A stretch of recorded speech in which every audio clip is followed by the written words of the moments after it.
धुळ्यात अतिक्रमण हटाव मोहिमेला वेग, संतोषी माता चौक ते फाशी पूल परिसरात कारवाईला सुरुवात। धुळे शहरात महानगरपालिकेच्या वतीने अतिक्रमण हटाव मोहीम तीव्र करण्यात आली आहे। शहरात ठिकठिकाणी सुरू असलेल्या या मोहिमेचा एक भाग म्हणून आज संतोषी माता चौक ते फाशी पूल या मुख्य रस्त्यावर अतिक्रमण हटवण्याच्या कामाला सुरुवात करण्यात आली। या कारवाई दरम्यान अनेक व्यावसायिकांनी स्वतःहून आपली दुकाने हटवत प्रशासनाला सहकार्य केल्याचे चित्र पाहायला मिळाले। धुळे शहरातील रस्ते मोकळे करण्यासाठी आणि वाहतूक कोंडी सोडवण्यासाठी मनपा प्रशासनाने कंबर कसली आहे।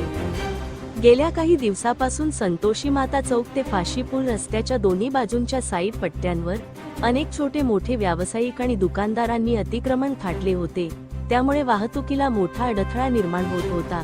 या पार्श्वभूमीवर धुळे मनपाचे अतिक्रमण निर्मूलन पथक प्रमुख प्रसाद जाधव यांच्या उपस्थितीत आज या परिसरात धडक कारवाईला सुरुवात करण्यात आली आहे।